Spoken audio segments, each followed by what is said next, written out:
these gusting winds that firefighters are worried about. They've been in this area between Binna Burra and Beachmont for 3 days now. The smoke is almost unbearable as they try and stop this blaze tearing up the escarpment and into properties on the hill. Wind gusts of up to 70 kilometres an hour grounded water bombers, but earlier they were out, desperate to get a handle on the unpredictable situation. With rugged, impassable terrain, it's the only way to curb these flames. With the fire still burning out of control in Binna Burra and westerly winds forecast, authorities are worried the fire could move closer to the Gold Coast in the coming days. 200 firefighters, police and volunteers all battling on in the toughest of conditions. It's a sad sight for the generations who've known Binna Burra Lodge. The 86-year-old National Park retreat is a tourism icon, parts of it on the heritage list. It was evacuated on Friday night and this morning engulfed by fire. That represents 9 decades of Binna Burra as a physical item as of today, that one car. The lodge's chairman is sleeping in the back of a truck and could lose his home. So I haven't had much time to think about the house yet, but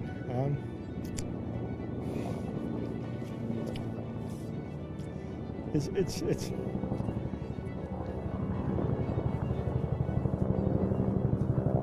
There's only one road leading in and out of Binna Burra Lodge, and it's referred to as a corridor of risk. Firefighters had to retreat due to the dangers of the burning trees and unpredictable wind. Even for the firefighters who believe it's unsafe to be trying to get in without the risk of getting trapped. It is a piece of our cultural heritage and unfortunately it has succumbed to devastation by the fires.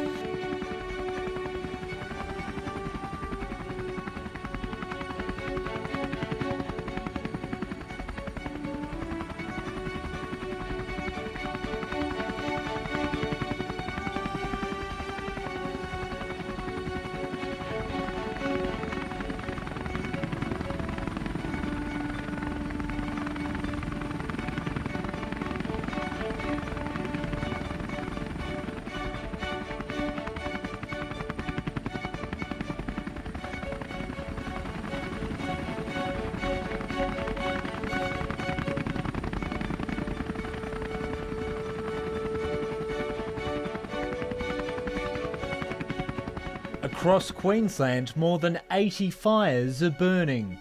47 properties have been damaged, with 12 completely destroyed. And the historic Binna Burra Lodge, nestled within rainforest in the Gold Coast hinterland, has burned down. It is an historic event. We've never seen fire danger indices, fire danger ratings at this time of the year as we're seeing now. I've never seen this before in recorded history. The blaze, which engulfed the Gold Coast hinterland, started amongst drier gum trees. It also destroyed the heritage-listed Binna Burra retreat and surrounding vegetation many thought to be safe from fire. Authorities say the recent disasters in New South Wales and Queensland make it clear rainforest fires are no longer a rarity. We have probably seen these kind of events before, and the climate record tells us that. But the climate scientists tell us they're going to get more and more frequent. We can expect them more often, fires like that far more often, and we can expect fires that we've never experienced before, and we won't know what to do with them. Staff from Binna Burra Lodge have set up temporary accommodation at Beachmont, cancelling bookings for the months ahead. And that was the darkest day in the history of Binna Burra, and for many people who know Binna Burra, so it's just horrific. Winds are supposed to increase further later tonight, putting everyone on edge.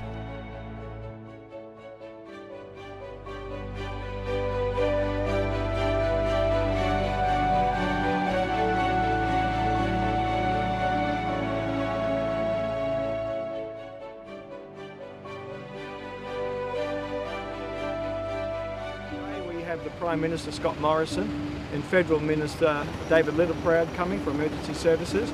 We also have the Leader of the State Opposition and we're taking a convoy up to the Binna Burra site for the Federal Government to do an inspection.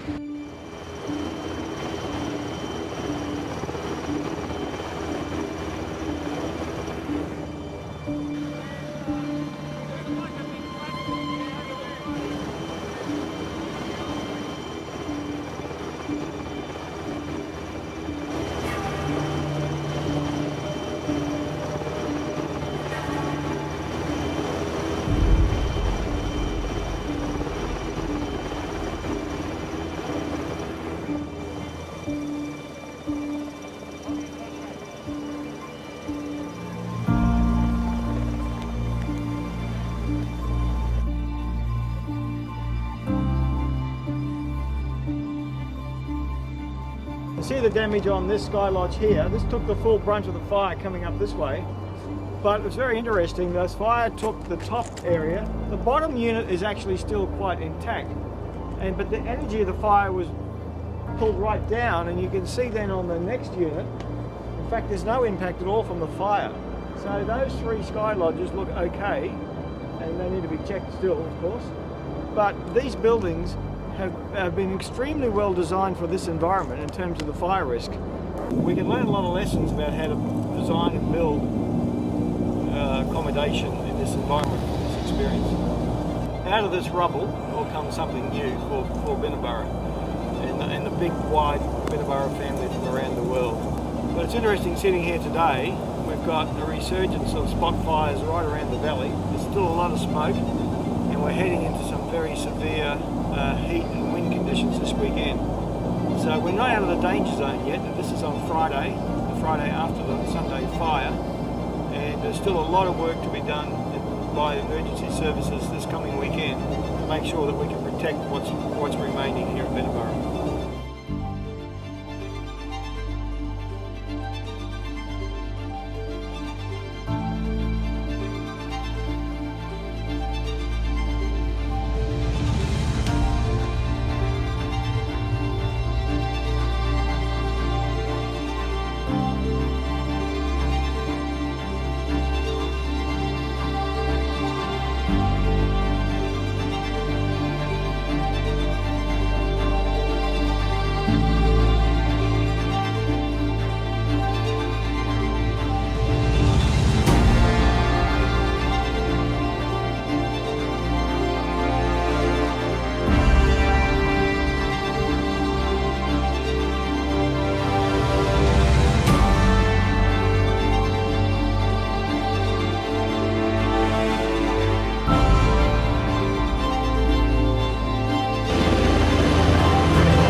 On the front there, but we'll repair that.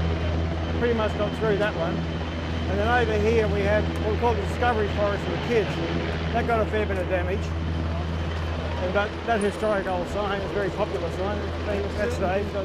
The road is the big issue, and that's probably a month or two, maybe longer away to getting that secured. When we get access, then we can start moving this because we need trucks in and out. And then we can start the business because what we call the tea house at the trailheads further up, and the campground is good. So we can start again. And then down here with our sky lodges, which is below that hill there, there's 3/4 of those are okay, and they're more upscale type accommodation. So we got something to start with. And then we actually did a master plan 10 years ago, and along this ridge here was actually the car park goes, and we put cabins along there. But because of the insurance was quite low, because nobody would touch it with fire risk and so forth, the money from the insurance will just clean up the site. So we've got to find ways to refinance, but we can do that. But we'll do something. But we'll start off, in 1933 the place started as a camping place, and December 16, 1933 was the first summer camp, went for 2 months. We want, if we can get on site, we want to do a reenactment of that. And that's how we'll start Binna Burra like it started 86 years ago as a camping place and build it up from there. So these Gondwana rainforest is about 400 million years old. 172 years of Binna Burra is a very small time, and we're halfway through the journey. The first 86 years is finished, and where we're planning for the next 86 years. But we can do it better because we have better knowledge and better standards for building in this environment and so forth. But we'll do it. Once you get a cabin, we'll come and stay. We got one left. We got one left. Just down here on the left. There's one left. You can stay as soon as we get access.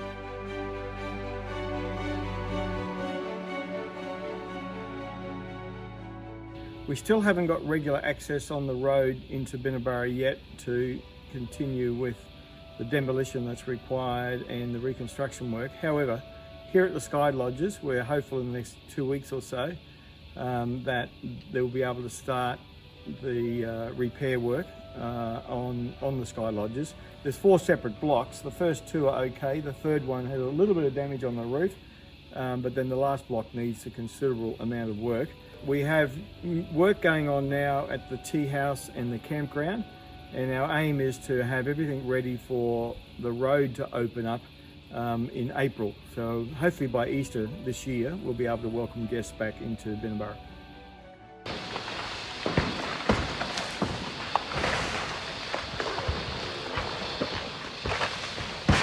Months after fire, the cliff face is still unstable.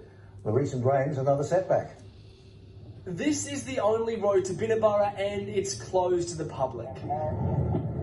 Under construction, it's not safe to travel, and this is why. Huge boulders raining down the range. That was December. Now the recent deluge is destabilising cliffs around the hinterland again. After the fire, it's rain preventing the lodge from reopening. We were hoping might be about Easter in April, but it looks like it'll probably be April, May, end of May, perhaps even into June. The roadworks are stopping workers and machinery from getting in to help rebuild and get Binna Burra back on its feet.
It's still very raw, and there's a level of pain, and certainly when you go to the gallery, you relive some of those moments, but there's also a sense of excitement and anticipation of how we shape the future from here with Binna Burra. It's a really good example of the resilience that's come out of this fire, not just to survive, to be rebuild bigger and stronger and to see the opportunity of a new future. For me, this has been very difficult. I've had these, for the last few days, the reminiscing of the pain of the loss of homes at Timburra Drive, and then following that with the loss here at Binna Burra. The piece that I comforted myself throughout was that we lost no lives across our fires. That was our primary goal. It was tragic to lose property and historic property, but it was fortunate and wonderful that we didn't lose a life, and now we can rebuild something that will pay tribute to the past but create an exciting tomorrow.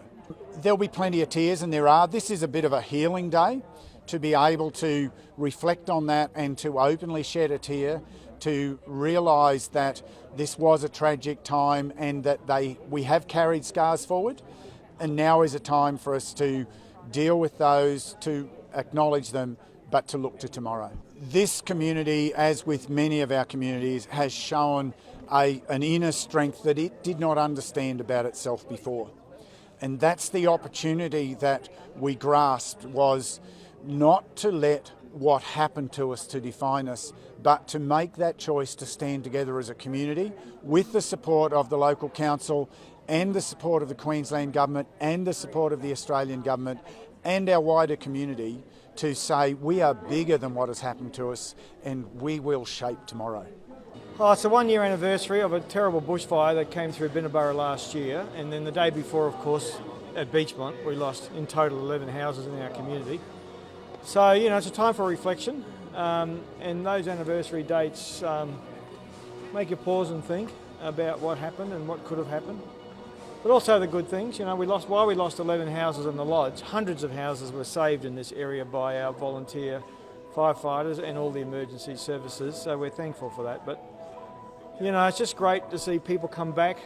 The road only opened last week, and after a year of no people here, and it's vibrant today, and it's just fantastic to see people coming back to the Binna Burra side of Lamington National Park. Oh, look, it's a tough process when you get hit by a disaster, whether it's a flood or a drought. In our case, it was a bushfire. It's not easy to get through. In our case, we had close to 60 staff had to be retrenched. We had over 4,000 forward bookings that had to be managed. People had their weddings planned. We had suppliers who delivered stuff and wanted to get paid. And we've had no income for a year. We've been able to get support from federal, state and local government for some of the infrastructure work and planning work, but that doesn't help with the trading activities. So it's very important that we were able to open the doors last week with our Sky Lodges and start getting the business going again. So I just want to thank everybody for helping us get through that 12 months. And I think the next 90 odd years of Binna Burra is looking pretty promising now. While the bushfire destroyed the lodge and the heritage and pioneer cabins, and they did damage to what we call our Sky Lodges, they've all been repaired, and our first guest came back into those last week. And then within a week or so, we'll have our campground and tea house reopened. So the infrastructure that was not damaged in the fire will open again now, 12 months later in September.